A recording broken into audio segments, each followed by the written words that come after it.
नमस्कार बच्चों, divine public school की ई लर्निंग कक्षा में एक बार फिर से आप सभी का स्वागत है। मैं उपासना, आपकी हिंदी अध्यापिका। आशा करती हूँ कि आप सभी अपने घर पर स्वस्थ और सुरक्षित होंगे। प्यारे बच्चों, आज हम सभी हिंदी साहित्य के पाठ 4 पहली चूक पाठ का अध्ययन करेंगे। तो आइए पाठ प्रारंभ करते हैं। पाठ 4 पहली चूक। इस पाठ के लेखक श्री लाल शुक्ल जी हैं। प्रसिद्ध व्यंग्य एवं कथाकार श्री लाल शुक्ल का जन्म 31 दिसंबर 1925 ईस्वी को लखनऊ के पास अतरौली नामक स्थान पर हुआ था। सन 1949 में वे भारतीय प्रशासनिक सेवा के लिए चुने गए और उन्होंने अनेक महत्वपूर्ण पदों पर कार्य किया। साहित्य में वे अपने व्यंग लेखन के लिए मुख्य रूप से चर्चित हैं। 28 अक्टूबर 2011 ईस्वी को लखनऊ में उनका निधन हो गया। तो आइए पाठ प्रारंभ करते हैं। भारत गांव का देश है, मगर दुर्भाग्य यह है कि अधिकांश शहरी लोग गांव और वहां के जीवन से अपरिचित हैं। प्रायः पढ़े लिखे शहरी लोग पुस्तकों और फिल्मों से प्राप्त जानकारी के आधार पर अपने मन में गांव की एक छवि बना लेते हैं, मगर जब गांव के वास्तविक जीवन से उनका परिचय होता है तो उनकी यह छवि टूट जाती है। उन्हें अनुभव होता है कि गांव का जीवन बड़ा कठोर है। उत्तम खेती मध्यम बान, अधम चाकरी भीख निदान। यह कहावत पहले मैं कई बार सुन चुका था। अब हुआ यह कि बीए पास करने के बाद मुझे अधम चाकरी मिली ही नहीं, इसलिए उसे भीख निदान समझकर मैंने खेती के उत्तम व्यवसाय में हाथ लगाना चाहा और अपने गांव चला आया। मेरे चचा ने मुझे समझाया कि खेती का काम है तो बड़ा उत्तम, पर फारसी पढ़कर जिस प्रकार तेल नहीं बेचा जा सकता, वैसे ही अंग्रेजी पढ़कर खेत नहीं जोता जा सकता। इस पर मैंने उन्हें बताया कि यह सब कुदरत का खेल है, क्योंकि फारस में तेल बेचने वाले संस्कृत नहीं बोलते, खेत जोतते हैं। चचा बोले, बेटा, यह खेती का पेशा तुमसे नहीं चलेगा। यह तो हम जैसे जाहिलों के लिए है। इसमें तो दिन रात पानी और पसीना, मिट्टी और गोबर से खेलना पड़ता है। इस पर मैंने जवाब दिया कि यह शरीर ही मिट्टी का बना हुआ है और गोबर तो परम पवित्र वस्तु है। मिट्टी का स्थान यदि पंचभूत में है तो गोबर का स्थान पंचगव्य में है। मेरे मुंह से पवित्रता की बात सुनते ही चचा दंग रह गए। आसपास बैठे हुए लोगों में धन्य है का नारा लग गया। तब मैंने फिर कहना शुरू किया, और चचा, यह खेती जाहिलों का पेशा नहीं है, बड़ों ने इसकी प्रशंसा की है। कार्लाइल ने इस पर लेख लिखे हैं। टॉलस्टॉय तो स्वयं किसान ही हो गया था। वोल्टेयर खुद बागवानी करता था। ग्लैडस्टन लकड़ी चीरता था। अपने देश में भी गौतम जैसे ऋषि गेहूं बोते थे। वैसे तो कंदमूल फल खाने के कारण उनकी दिलचस्पी हॉर्टिकल्चर में थी और वे ज़्यादातर फल और शकरकंद ही पैदा करते थे, इसलिए खेती को उत्तम मानना ही चाहिए। मैं कल से खेती करूँगा, मेरा यही फैसला है। मेरे चचा मेरी बात से प्रभावित तो हुए, पर बोले, बेटा, खेती करोगे, पर इतना समझ लो कि खेतों के आसपास ना तो कॉफ़ी हाउस होते हैं, ना क्लब। सिनेमा घरों की गद्देदार कुर्सियों की जगह अरहर की ठूठियों पर घूमना फिरना होता है।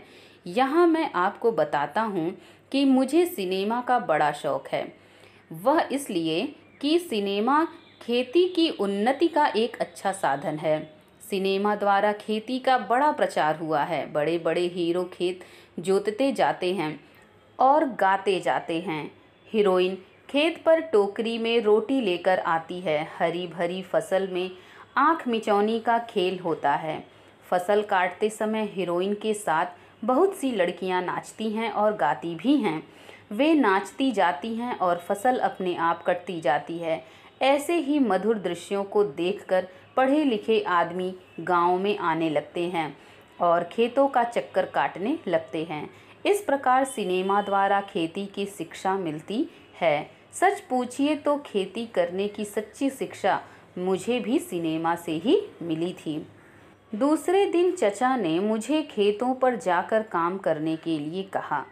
मैंने पूछा खेत कहाँ पर है। उन्होंने कहा गांव के दक्षिण की ओर रमेसर की बगिया के आगे से गलियारा जाता है। गलियारे से पश्चिम एक राह फूटती है। राह से उत्तर की ओर एक मेड़ जाती है। मेड़ के पूरब गन्ने का एक खेत है। गन्ने के खेत के पास बाजरा खड़ा है। वहीं अपने खेत जोते जाते हैं। तुम वहीं जाकर काम देखो। मैं चल पड़ा। कुंवार का महीना था। आसमान पर हल्के हल्के बादल थे। ताड़ और खजूर के पेड़ हिल हिल कर एक दूसरे के गले मिल रहे थे। सब कुछ सिनेमा जैसा लग रहा था। तभी आगे एक कुआं दिख पड़ा। सिनेमा में हीरोइन कुएं पर पानी भरती है और हीरो खेत की ओर जाते हुए उससे बातें करता है। मैंने रुककर सीटी बजाई पर कुआं सुनसान था। किसी की पायल नहीं झनकी, न कोई घड़ा फूटा। इसी तरह पूरा रास्ता कट गया। ना खेतों में आँख मिचौनी का दृश्य दिख पड़ा, ना हीरो ने कोरस गाए। मुझे देहात से बड़ी निराशा हुई। चुपचाप मैं अपने रास्ते पर चलता गया। अब मैं ऐसी जगह पहुंचा जहां मेरे खेत होने चाहिए थे। चचा ने बताया था कि वहीं गन्ने का खेत है और वहीं बाजरा खड़ा है। मैं गन्ने के बारे में ज़्यादा नहीं जानता था, इसलिए बाजरे का सहारा लेना पड़ा। एक मेड़ पर एक अधेड़ किसान खड़ा हुआ था। उसके पास जाकर अपना गाना बंद करते हुए मैंने पूछा, आपका नाम बाजरा तो नहीं है? किसान ने मेरी ओर घूर कर देखा, फिर घबराहट के साथ पूछा, यह आप पूछ क्या रहे हैं? मेरा नाम तो रामचरण है। मैंने रामचरण के कंधे पर हाथ रखकर सार्वभौमिक मित्रता के भाव से कहा, तो भाई रामचरण, मुझे बताओ यह बाजरा कौन है? कहाँ रहता है? यह खड़ा कहाँ है? इसे क्यों खड़ा किया गया है? मेरी बात सुनते ही रामचरण जोर से हंसने लगा। आसपास काम करते हुए किसानों को पुकार कर उसने कहा, यह देखो, ये भैया तो बाजरा को आदमी समझ रहे हैं। 2-3 किसान हंसते हुए वहीं आ गए। मैं समझ गया कि मुझसे चूक हो गई, इसलिए बात पलटते हुए मैंने कहा, ओह, मैं तो हंसी कर रहा था। दरअसल मैं तो बाजरे के पेड़ की छाह ढूंढ रहा हूँ। उसी पेड़ के पास मेरे चचा का खेत है। इस बात वे किसान कुछ और ज़ोर से हंसे। मुझे भी झेंप सी लगी, पर मैंने हंसकर इस बात को टाल दिया। दूसरे दिन से ही मुझे इस बात की चिंता हुई कि ऐसी चूक मुझसे कहीं दोबारा ना हो जाए। इसलिए कृषि शास्त्र की मोटी मोटी किताबें मंगवाकर मैंने उनका अध्ययन आरंभ कर दिया। गांव से मैं हताश हो गया था। वहाँ वह था ही नहीं जो मैंने रुपहले पर्दे पर देखा था।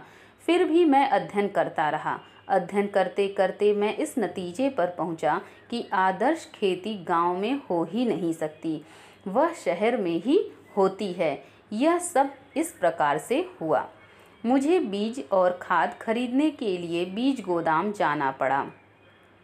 बीज गोदाम के कर्मचारी शहर गए हुए थे, इसलिए मैं भी शहर चला गया।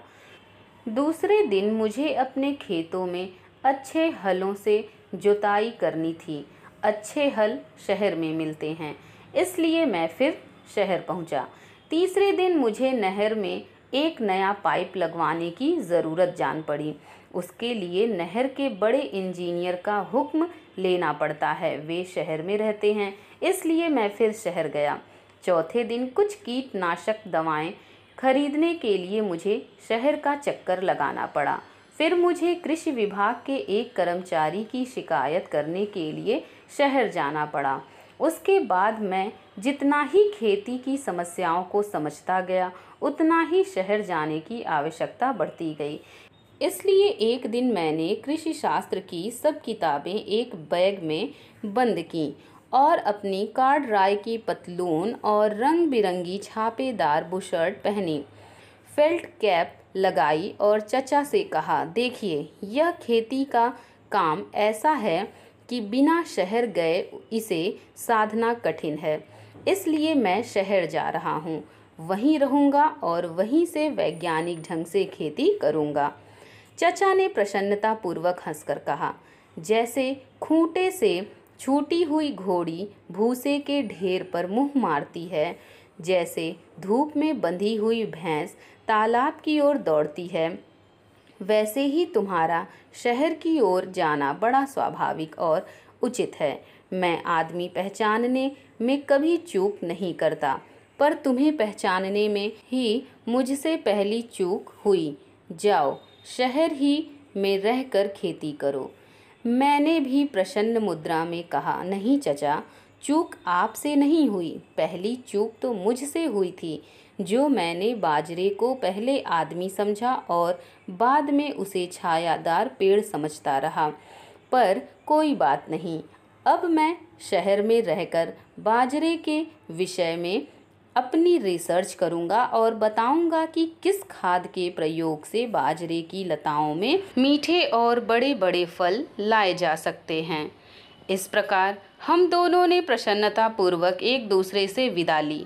मैं सीटी बजाता हुआ स्टेशन की ओर चल दिया और वे बैलों की पूंछ उमेटते हुए खेत की ओर चले गए। लेखक श्री लाल शुक्ल। तो बच्चों, इस पाठ से संबंधित जो आपका गृह कार्य है वह इस प्रकार है। कठिन शब्द एवं शब्दार्थ याद करें। दिए गए प्रश्नोत्तर के उत्तर अपनी उत्तर पुस्तिका में लिखें। आशा है यह पाठ आपको समझ में आया होगा। धन्यवाद।